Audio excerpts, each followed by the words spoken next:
আসসালামু আলাইকুম। Renaissance Shampa cooking রেসিপিতে আপনাদের সবাইকে ওয়েলকাম।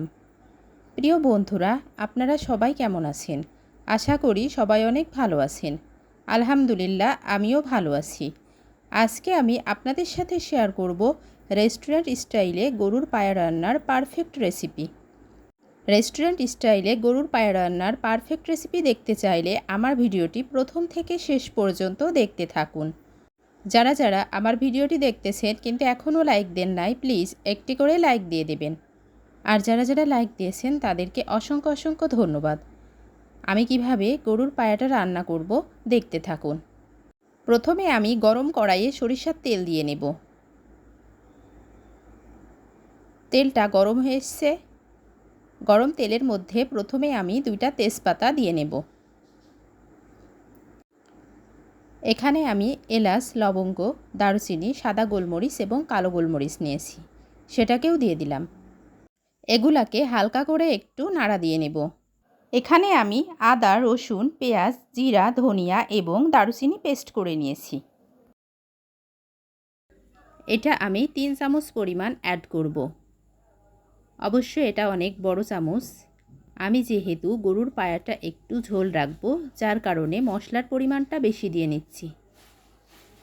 মশলাটাকে আমি নাড়া দিতে থাকবো। বন্ধুরা, যারা যারা আমার চ্যানেলটি সাবস্ক্রাইব করেছেন তাদের সবাইকে অসংখ্য অসংখ্য ধন্যবাদ। আর যারা এখনও সাবস্ক্রাইব করেননি, প্লিজ সাবস্ক্রাইব করে আমার পাশেই থেকে যাবেন। হাফ চা চামচ পরিমাণ মরিচের গুঁড়া,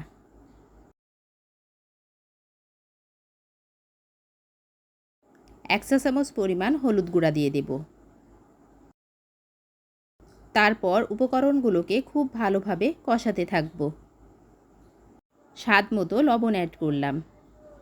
এখন চুলার জালটাকে মিডিয়াম টু লো হিটে রেখে মশলাটাকে খুব ভালোভাবে কষাতে থাকব। আবারও বলতেছি, যারা যারা আমার ভিডিওটি দেখতেছেন কিন্তু এখনও একটা লাইক দেন নাই, প্লিজ একটি লাইক দিয়ে দেবেন। আমি অল্প একটু পানি দিয়ে নিলাম, মশলাটা যাতে পুড়ে না যায়। মশলাটাকে কষানো হয়ে এসছে। এবার আমি পিস করে রাখা গরুর পায়াগুলোকে কড়াইয়ের মধ্যে দিয়ে নেব। যেহেতু আমি রেস্টুরেন্ট স্টাইলে গরুর পায়া রান্না করব, তাই জন্য গরুর পায়াগুলো কিন্তু অবশ্যই একটু বড় করে রাখতে হবে। গরুর পায়াগুলো এখন আমি দিয়ে নিচ্ছি। এগুলোকে খুব ভালোভাবে কষাতে থাকব। এই গরুর পায়া রান্নাটা কিন্তু বাংলাদেশের মানুষ চাউলের অথবা গমের আটা দিয়ে রুটি তৈরি করে সেটা দিয়ে খেতে খুব বেশি পছন্দ করে। প্রিয় আপুরা এবং ভাইয়ারা, আপনারা যে দেশ থেকে আমার ভিডিওটি দেখতেছেন, আপনাদের দেশে এই গরুর পায়ার রান্নার রেসিপিটা কি দিয়ে খেতে পছন্দ করে অবশ্যই কিন্তু কমেন্ট বক্সে জানাবেন। গরুর পায়াগুলো যেহেতু আমি বড় করে রেখেছিলাম, এজন্য কিন্তু একটু নাড়া দিতে অসুবিধা হচ্ছে। আমাদের বাসাতে সবাই গরুর পায়া রান্নার এই রেসিপিটা খুবই বেশি পছন্দ করে। বিশেষ করে আমার আব্বু তো গরু এবং ছাগলের পায়া খুব বেশি পছন্দ করে। সাথে অবশ্যই রুটি থাকতে হবে। আমার এই রেসিপি ফলো করে যদি গরুর পায়া রান্না করে খেয়ে থাকেন, তাহলে কিন্তু অবশ্যই পারফেক্ট যে একটা টেস্ট সেটা পেয়ে যাবেন। আরও 5 মিনিটের মতো গরুর পায়াগুলো কষাতে থাকবো। অবশ্যই মশলা থেকে তেল ছেড়ে আসলে বুঝতে পারা যাবে গরুর পায়াটা পুরোপুরি কষানো হয়ে এসছে। তখনই আমি এটাকে প্রেসার কুকারে ঢেলে দেব।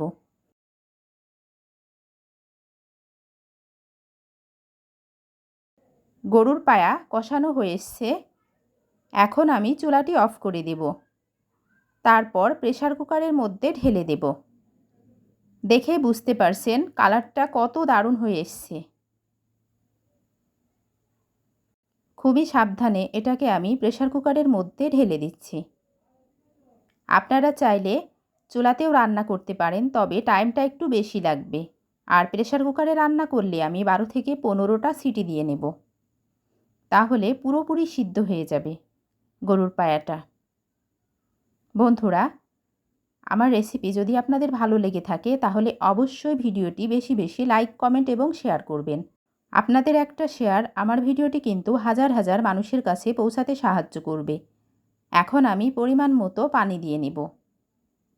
তারপর খুব ভালোভাবে একটু নাড়া দিয়ে নিলাম। আমি অবশ্যই এর মধ্যে 3 থেকে 4 টুকরা দারুচিনি অ্যাড করেছি। বন্ধুরা, অবশ্যই কিন্তু দারুচিনিটা অ্যাড করে নিতে হবে। 8 থেকে 10টা সিটি দিয়ে নেব।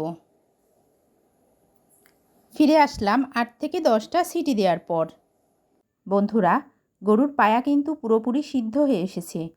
এখন আমি আগে থেকে ভেজে রাখা বেরেস্তাটা দিয়ে নিচ্ছি। পেঁয়াজের এই বেরেস্তাটা দিলে গরুর পায়া রান্নার স্বাদটা আরও বেড়ে যায়। এবার 1 চা চামচ পরিমাণ চাট মশলা অ্যাড করব। তারপর হালকাভাবে একটু নাড়া দিয়ে নেব। এবার সার্ভিং ডিশে পরিবেশন করার পালা। এভাবে গরুর পায়া রান্না করলে কালারটাও কিন্তু অসাধারণ হয়। প্লিজ ভিডিওটিকেও স্কিপ করে দেখবেন না, অবশ্যই ফুল টাইম ওয়াচ করবেন। আমি কিন্তু যার ভিডিওই দেখি অবশ্যই ফুল টাইম ওয়াচ করি।